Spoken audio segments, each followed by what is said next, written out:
Bismillahirrahmanirrahim. Assalamu alaikum students.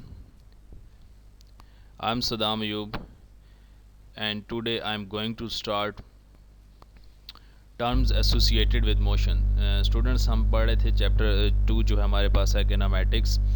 तो इसमें हमने जो लास्ट टाइम सॉल्व की थी वो वेक्टर्स और स्केलर्स पढ़ने के बाद एक एग्जांपल सॉल्व की थी।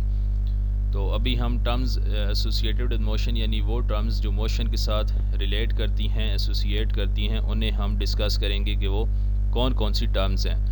तो स्टूडेंट्स यहाँ पे जब हम डील करेंगे यानी when dealing with motion we come across various terms. जब हम मोशन की बात कर रहे होते हैं तो हम बहुत सी टर्म्स के साथ डील कर रहे होते हैं, उन्हें हम कहीं ना कहीं यूज़ कर रहे होते हैं जब लफ्ज़ मोशन आता है। ठीक है, तो स्टूडेंट्स उनमें कौन सी आ जाएंगी जी हमारे पास वो टर्म्स। उनमें सबसे पहले आएगी पोजीशन ऑफ एन ऑब्जेक्ट यानी किसी भी ऑब्जेक्ट की पोजीशन। ठीक है, एक तो ये टर्म बहुत ज़्यादा यूज़ होगी जब आप किसी भी चीज़ की मोशन के बारे में स्टडी करेंगे। सेकंड आपके पास आएगी डिस्टेंस कवर्ड बाय इट, यानी वो कोई भी बॉडी है, कोई भी बंदा है, कोई भी चीज़ है कि उसने कितना डिस्टेंस कवर्ड किया है। तो ये भी चीज़ आपके पास जो टर्म्स आएंगी ये किस में आएंगी, पोजीशन और डिस्टेंस, ये आपके पास मोशन में आएंगी। और सेकंड आपके पास इसमें थर्ड में आ जाएगी स्पीड। ठीक है जी, यानी कौन सी टर्म्स आपके पास मोशन से रिलेट करती हैं, उनमें आपके पास पोजीशन ऑफ एन ऑब्जेक्ट, किसी ऑब्जेक्ट की position, distance covered bye it यानी किसी बॉडी ने कितना डिस्टेंस कवर किया वो आ जाएगा, और स्पीड यानी उस बॉडी की क्या स्पीड थी। तो ये सारी जो चीज़ें हैं ये आपके पास मोशन में आ जाएंगी। ठीक हो गया।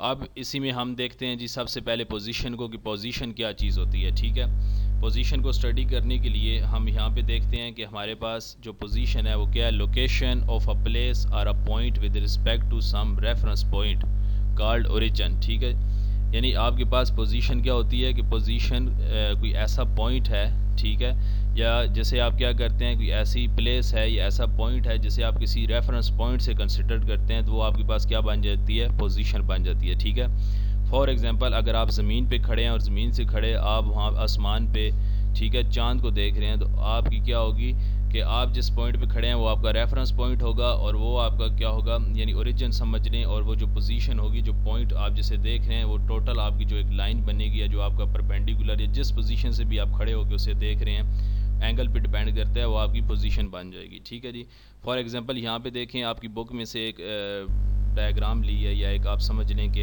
एक फिग ली है, उसमें ये जो एच है ये आपके पास आपका होम है और जो एस है ये आपके पास स्कूल है। यानी अगर आप बीच में जो भी सड़कें गलियाँ आती हैं, ठीक है, आप अपने यानी घर से लेट्स सपोज घर की छत से आप अपना स्कूल देख रहे हैं। ठीक है, तो ये जो लाइन एच एस है ये आपके पास क्या है जी, ये उसकी पोजीशन है। जो स्ट्रेट लाइन एच एस है, ठीक है, in the direction from H two S, यानी आप एच से एस की तरफ देख रहे हैं, अपने घर से स्कूल की तरफ देख रहे हैं, तो ये आपकी क्या बन जाएगी, पोजीशन। ठीक है, तो पोजीशन क्या होती है कि लोकेशन या प्लेस या कोई पॉइंट होता है, ठीक है, जिसे आप किसी रेफरेंस पॉइंट से देख रहे होते हैं, तो वो आपके पास क्या होता है, मतलब पोजीशन बन जाती है। ठीक है जी, अब आपके पास आगे आ जाता है डिस्टेंस एंड डिस्प्लेसमेंट। यहाँ पे स्टडी करेंगे। लेट्स सपोज यहाँ पे मैंने एक जो आपकी बुक में से फिग ली है, इसमें आपके पास क्या है, ये कर्व्ड पाथ है। ठीक है, यानी कर्व्ड पाथ है, उस कर्व्ड पाथ में आपने किसी जगह पे एक पॉइंट ए लिया और किसी जगह पे आपने एक पॉइंट बी ले लिया। ठीक है, अब आपने एक एरो ड्रा किया, यानी एक आपने डॉटेड लाइन या जो आपकी बुक है उसमें चूँकि एक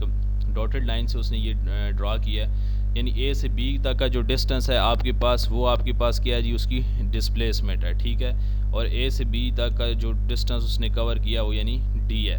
अब आपके पास जो डिस्टेंस की डेफिनेशन आएगी वो आएगी जी, length of a path between two points is called distance. ठीक है, यानी किसी भी पाथ पर यानी किसी भी पाथ की जो लेंथ होती है, जो दो पॉइंट्स होते हैं, वो उसका डिस्टेंस कहलाते हैं। वो उसमें हम जस्ट ये देखते हैं कि इस पॉइंट से लेकर इस पॉइंट तक की जो लेंथ है, जो डिस्टेंस है, वो इसका क्या है, यानी वो इसका डिस्टेंस होगा। And the shortest distance has a magnitude D from point A to B is called displacement. और जो शॉर्टेस्ट डिस्टेंस होता है उसे डिस्प्लेसमेंट कहते हैं। ठीक है जी, जो शॉर्टेस्ट डिस्टेंस होता है उसे डिस्प्लेसमेंट कहते हैं। फॉर एग्जांपल मिसाल के तौर पर अगर आप इस पॉइंट से बी पे जाएं, यानी ए से बिल्कुल ऊपर जाएं जहाँ पे एक कॉर्नर पे आपको वो ब्लैक कर्व ख़त्म हुई नज़र आती है और रेड स्टार्ट हो रही है। ठीक है, उस रेड से आप दोबारा स्टार्ट हों और दोबारा स्टार्ट होने के बाद आप उसी रेड वो जो कर्व है उसके नीचे तक आ जाएं जहाँ पे वो रेड कर्व ख़त्म हो रही है और फिर ब्लैक कर्व शुरू हो रही है। तो ये देखें, अगर आप इस पॉइंट से आएंगे तो ये आपके पास डिस्प्लेसमेंट नहीं कहलाएगा, ठीक है, क्योंकि ये ए से बी तक पहुंचने का शॉर्टेस्ट डिस्टेंस नहीं है। जो बिल्कुल एक परपेंडिकुलर ड्रा किया हुआ है, जो एक लाइन ड्रा की हुई है, वो इसका शॉर्टेस्ट डिस्टेंस है, ठीक है। यानी बिल्कुल किसी पाथ पे पहुंचने के लिए जो उसके ऊपर अमूद गिराया जाए तो वो उसका क्या है, शॉर्टेस्ट डिस्टेंस है। लेकिन अगर आप ए से वो ब्लैक कर्व के सर तक जाएंगे, फिर वहाँ से रेड कर्व स्टार्ट हो रही है, रेड के एंड, फिर रेड जहाँ से रेड ख़त्म हो रही है और आपके पास ब्लैक कर्व शुरू हो रही है, तो अगर इस पाथ को यूँ आप फॉलो करेंगे जिग जैग, तो ये शॉर्टेस्ट डिस्टेंस नहीं बनता, ये उसकी डिस्प्लेसमेंट नहीं बनती। डिस्प्लेसमेंट हमेशा दो पॉइंट्स के दरमियान शॉर्टेस्ट डिस्टेंस होता है किसी भी पाथ पे, कर्व पे, ठीक है, तो उसे हम कहते हैं डिस्प्लेसमेंट। तो यहाँ पे फ़र्क आपको समझना चाहिए कि डिस्टेंस क्या होता है, कोई भी लेंथ हो सकती है, ठीक है। Length of a path between two points is called distance and the shortest distance has a magnitude D, यानी जो ये हमें आपको येलो कलर में एरो नज़र आ रहा है जिसकी डिस्प्लेसमेंट डी है, from point A to B, ये उसका क्या है जी, ये उसका डिस्प्लेसमेंट है, ठीक हो गया। यहाँ पे स्टूडेंट्स हम देखेंगे इसमें टर्म्स एसोसिएटेड विद मोशन में स्पीड को देखेंगे।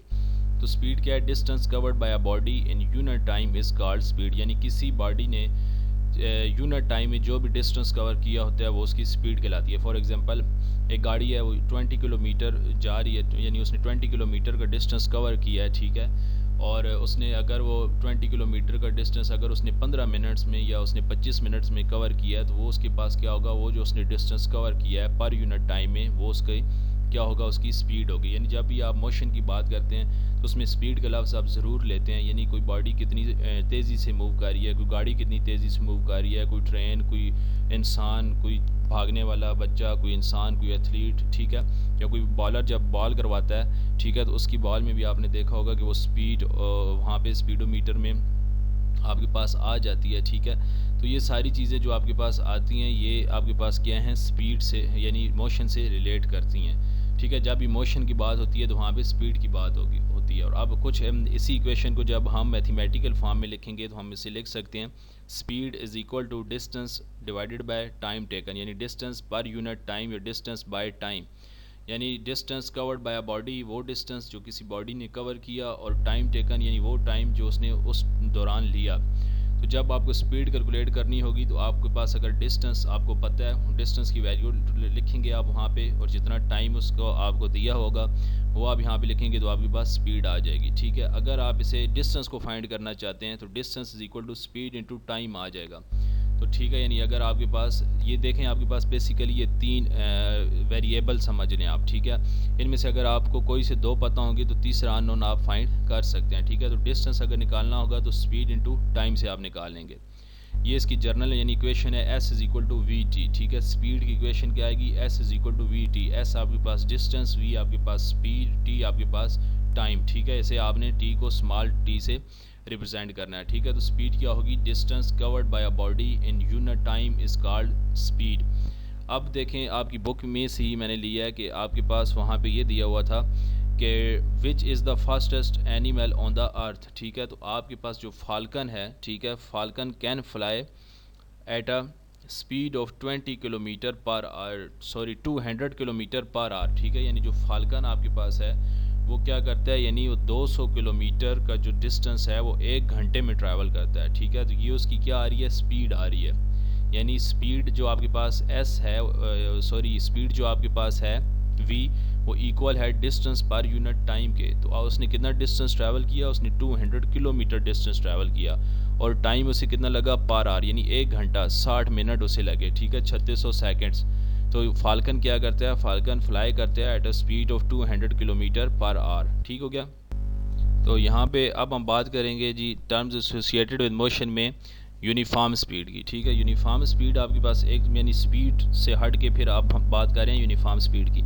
जो हमारे पास इक्वेशन आई है वो S is equal to V T थी, ठीक है। इसमें जो वी आपके पास है ये एवरेज स्पीड है of a body during time T, यानी किसी बॉडी ने जब उसका टाइम टी था तो उसकी जो एवरेज स्पीड थी वो वी थी, ठीक है। ये इसलिए इसकी स्पीड थी क्योंकि बॉडी लेट्स सपोज अगर मुख्तलिफ टाइम इंटरवल्स में अपनी स्पीड चेंज कर रही है, यानी अगर एक बॉडी है, एक कार है, वो उसने 10 किलोमीटर का डिस्टेंस जो है वो उसने तकरीबन 5 मिनट में अगर या 10 मिनट में उसने ट्रैवल किया है, ठीक है। तो अगले हो सकता है 10 किलोमीटर उसने 20 मिनट में तय की हों, तो उसकी वेलोसिटी जो है वो उसके जो इंटरवल्स हैं टाइम में वो क्या हो रहे हैं, चेंज हो रहे हैं, ठीक है। तो अब अगर आपके पास कोई बॉडी ऐसी हो जो आपके पास क्या करे, अपनी स्पीड को यानी चेंज ना करे, अपनी स्पीड को वेरी ना करे, ठीक है, बल्कि क्या करे, इक्वल इंटरवल ऑफ टाइम में इक्वल इंटरवल ऑफ डिस्टेंस को ट्रैवल करे, यानी उसकी स्पीड क्या हो, सेम रहे, यूनिफॉर्म रहे, तो उसे हम कहते हैं ये उसकी क्या है, यूनिफॉर्म स्पीड है, ठीक है, उसे क्या कहेंगे, ये उसकी यूनिफॉर्म स्पीड है। A body has uniform speed if it covers equal distance in equal interval of time, how ever short interval में भी, ठीक है, यानी बहुत कुछ छोटा सा इंटरवल भी वो हो सकते हैं। लेट्स सपोज एक बॉडी है, उसने 10 किलोमीटर डिस्टेंस ट्रैवल किया है 5 मिनट्स में, ठीक है, फिर उसने 20 किलोमीटर डिस्टेंस ट्रैवल किया है 10 मिनट में, फिर उसने 30 किलोमीटर डिस्टेंस ट्रैवल किया है 15 मिनट्स में, तो अब जो डिस्टेंस और टाइम है ये तकरीबन यूनिफॉर्म है, ठीक है, तो ऐसी स्पीड को कहेंगे कि ये बॉडी की क्या है, यूनिफॉर्म स्पीड है। नेक्स्ट इंशाल्लाह हम वेलोसिटी, यूनिफॉर्म वेलोसिटी देखेंगे और फिर इक्वेशन ऑफ मोशंस को सॉल्व करेंगे। अल्लाह हाफिज़।